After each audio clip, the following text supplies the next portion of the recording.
Being in a small city like Amphout, Yeah. where or how do you draw your aspirations from? My inspirations? Right.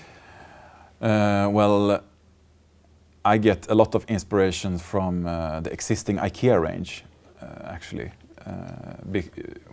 I like to look at articles that are really successful and articles that is not so successful, and why are they not successful, and what can we improve. But I'm also very inspired by nature and how the nature is coming out through evolution somehow, and many things in nature are very related. They have how trees are growing. There is a certain way how trees are dividing their branches, and you can find this way in different parts of the nature as well. Like, for example, how the river is floating and dividing into smaller rivers. And this is some kind of built-in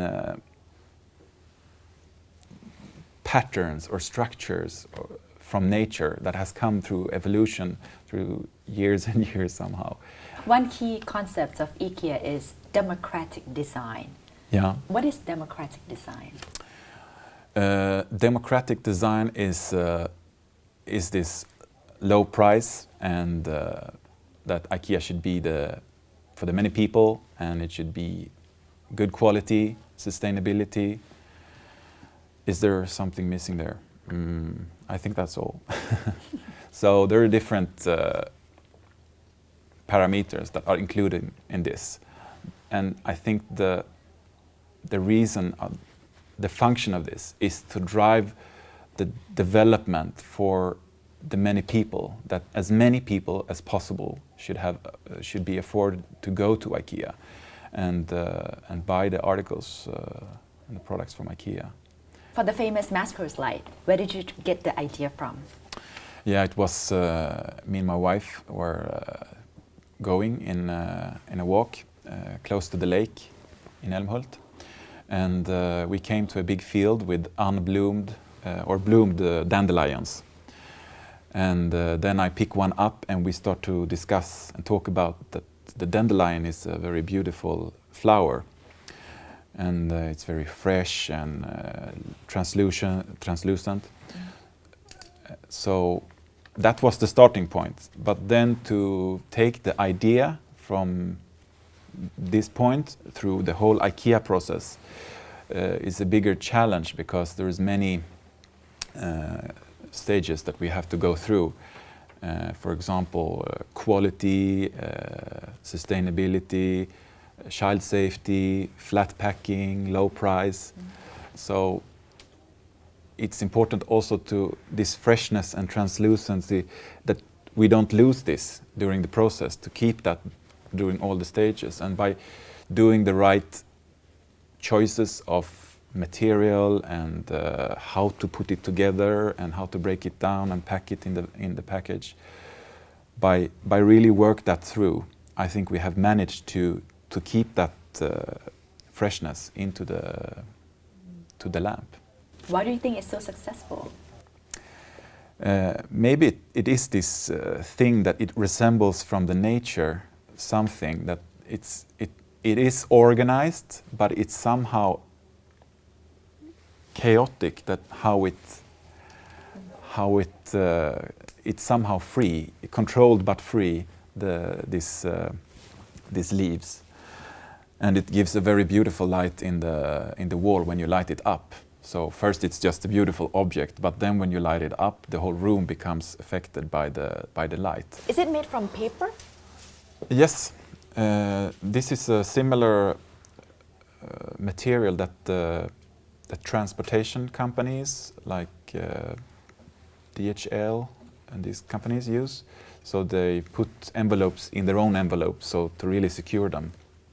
And it's a quite strong material. So this, to be able to manage the demand on the child safety, we put the 10 kilo hanging weight in this one, and it cannot come loose.